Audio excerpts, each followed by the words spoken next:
ଫଳାଫଳ ବାହାରିଛି। ଫଳାଫଳ ବାହାରିଲା ପରେ ସମସ୍ତ ସ୍କୁଲର ଛାତ୍ରଛାତ୍ରୀ ଉତ୍ତୀର୍ଣ୍ଣ ହୋଇଛନ୍ତି। ସେହି ଭିତରେ ବଲାଙ୍ଗୀର ଜିଲ୍ଲାରେ ଆମେ ପ୍ରଥମେ ଦେଖାଇଥିଲୁ ସ୍ମରଣିକା ଦାସ ଜିଲ୍ଲାର ପ୍ରଥମ ସ୍ଥାନ ଅଧିକାର କରିଛନ୍ତି।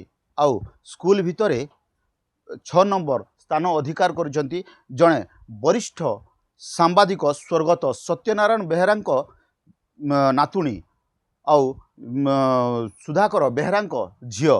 ତାଙ୍କ ଘରେ ଆମେ ପହଞ୍ଚିଛୁ। ଯେହେତୁ ତୁଳସୀ ଦୁଇ ପତ୍ରରୁ ବାସେ, କ'ଣ ରହିଛି ତାଙ୍କର ଯାତ୍ରା, ଏହି ଫଳାଫଳ ଉପରେ ସିଧାସଳଖ ପ୍ରତିକ୍ରିୟା ନେବା। मोर नाम जागृति बेहरा। मु सरस्वती शिशु विद्या मंदिर कदमपड़ा रे अध्ययन करुथिली। मु वार्षिक एग्जाम रे 90% स्कोर करिछि एवं मते बहुत खुशी लागुछि जे मु A1 रे उत्तीर्ण होई पारिछि। किंतु निराश मध्य अछि जेहेतु मोर अधिक आशा थिला 92-93%। मोर इंग्राजी सामाजिक विज्ञान और संस्कृत विषय मार्क टिके कमी जाइछि। तेणु मु ताकू रिचेकिंग पाई मध्य देबी। एहार श्रेय मु प्रथमे माँ भगवान को देबाकू चाहिबी। तांको आशीर्वाद रु मु A1 स्तर रे उत्तीर्ण होई पारिछि। तापरे मु स्कूल रो गुरुजी गुरुमा जे मते प्रारंभ रु 10म पर्यंत पढ़ाइछंती एवं ट्यूशन गुरुजी गुरुमा मोर बापा माँ एवं मोर परिवार वर्ग को देबाकू चाहिबी। प्रथमे मु 4-5 घंटा पढ़ुतिली। तापरे ताकू बढ़ी मु 8 घंटा परिश्रम करिली।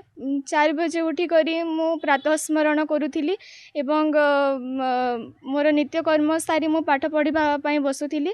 आउ स्कूल पई जाउथिली। तापरे आसे घरे टिके रेस्ट करी मध्य 6 ରୁ 10 पर्यंत पढ़ुथिली।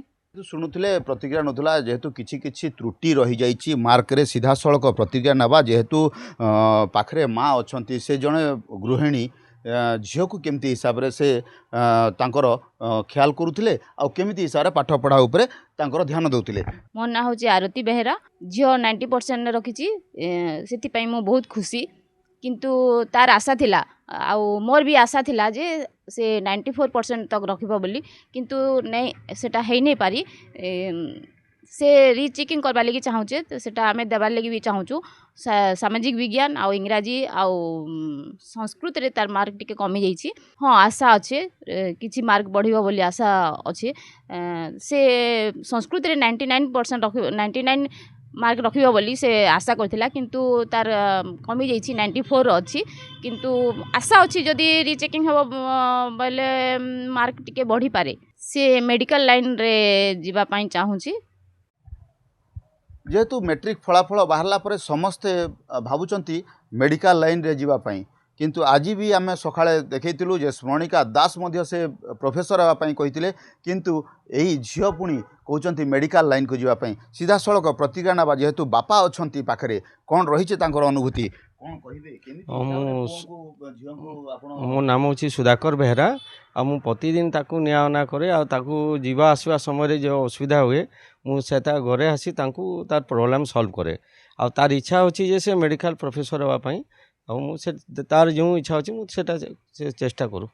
ने मु अधिका टिके परिश्रम करूतिली मोर बेसरकारी काम सारी ताकू नेवा अनवा करे। आ मु टिके सकाळु उठी करी राति पर्यंत ता पई चेष्टा करे। बहुत खुशी। आ तार मार्क आ टिके बढ़िबो मु भी चेष्टा करू। बढ़िबा पई चेष्टा जेमती बढ़िबो। बहुत कमी जाइछि ता 2-3% कमी जाइछि। आ जेमती बढ़िबा हम रीचेकिंग पई चेष्टा करबो। आ जेहेतु रिचेकिंग पाई जेहेतु माँ भी कहते रिचेकिंग पाई बापा भी कहते रिचेकिंग पाई। किंतु किछि रही जाइछि त्रुटि जे मार्क पाई प्राय छात्र छात्री माने दुख प्रकाश करिसंती। ताकू जदि रिचेकिंग पाई नहीं आउ थरे चेकिंग करा जाए ताहेले एही छात्र छात्रींकर मार्क बढ़िबो बोली आशा आ भरोसा रहिछि।